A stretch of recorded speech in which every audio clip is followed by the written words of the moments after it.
Robinson Crusoe, Chapter 7. Robinson's mode of reckoning time. Difficulties arising from want of tools. He arranges his habitation. After I had been there about 10 or 12 days, it came into my thoughts that I should lose my reckoning of time for want of books and pen and ink, and should even forget the Sabbath days from the working days. But to prevent this, I cut it with my knife upon a large post in capital letters, and making it into a great cross, I set it up on the shore where I first landed, viz., I came on shore here on the 30th of September, 1659. Upon the sides of this square post I cut every day a notch with my knife, and every seventh notch was as long again as the rest, and every first day of the month as long again as that long one. And thus I kept my calendar, or weekly, monthly, and yearly reckoning of time. In the next place, we are to observe that among the many things which I brought out of the ship in the several voyages which, as I above mentioned, I made to it, I got several things of less value, but not all less useful to me, which I omitted setting down before, as in particular pens, ink, paper, several parcels in the captain's, mate's, gunner's, and carpenter's keeping, 3 or 4 compasses, some mathematical instruments, dials, perspectives, charts, and books of navigation, all of which I huddled together, whether I might want them or not. Also, I found 3 very good Bibles, which came to me in my cargo from England, and which I had packed up among my things. Some Portuguese books also, and among them 2 or 3 Popish prayer books and several other books, all of which I carefully secured. And I must not forget that we had in the ship a dog and 2 cats, of whose eminent history I may have occasion to say something in its place.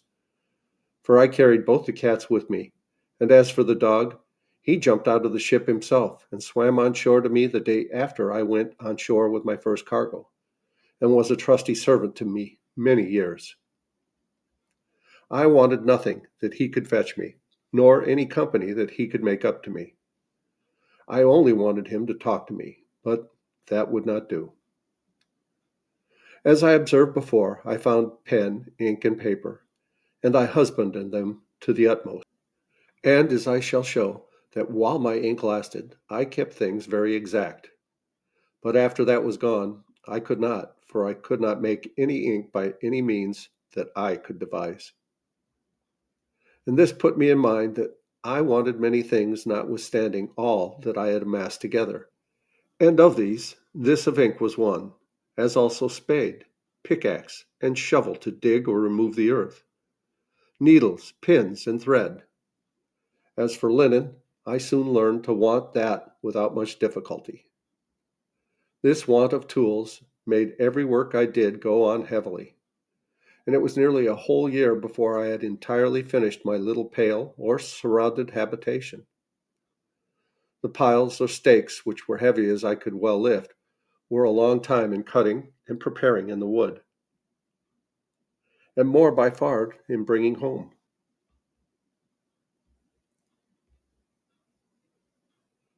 So I spent sometimes 2 days in the cutting and bringing home of those posts, and a third day in driving it in the ground.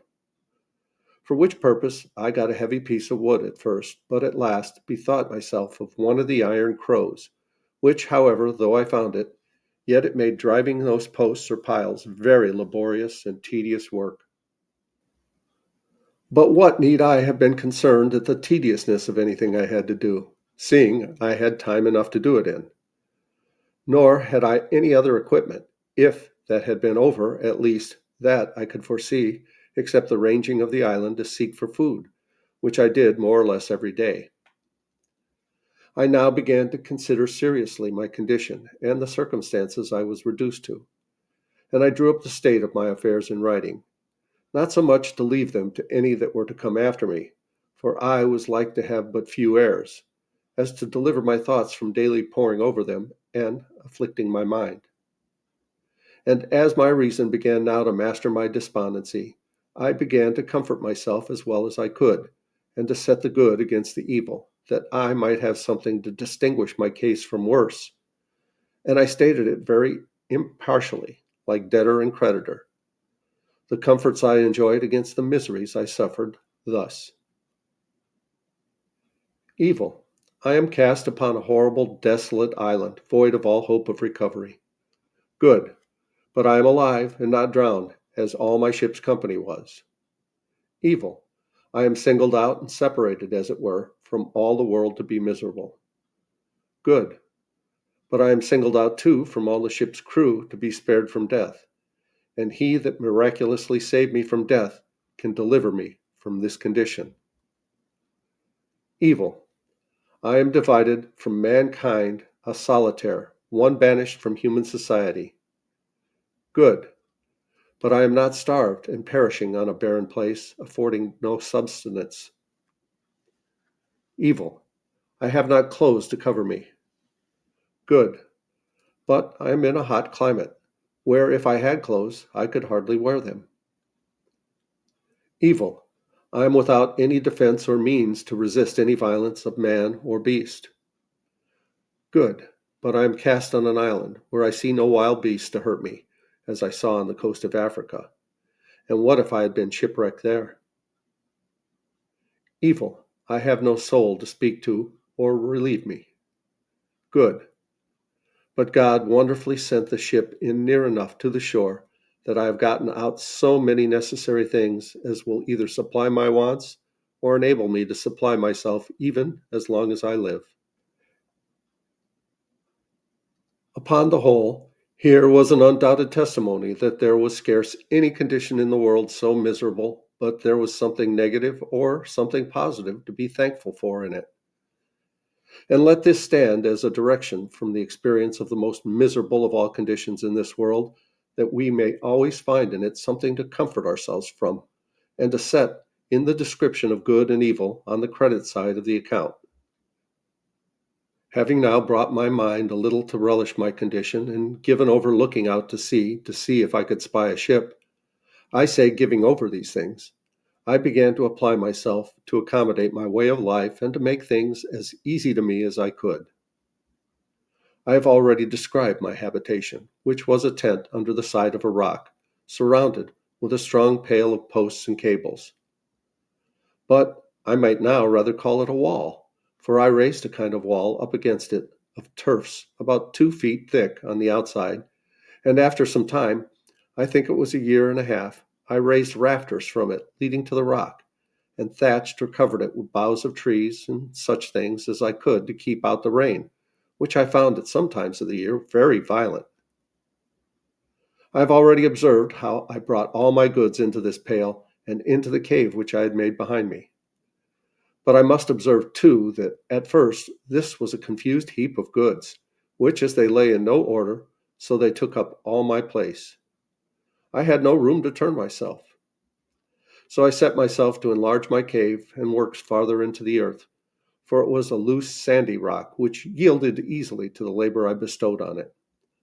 And so when I found I was pretty safe as to beasts of prey, I worked sideways to the right hand into the rock, and then, turning to the right again, worked quite out, and made me a door to come out on the outside of my pale or fortification.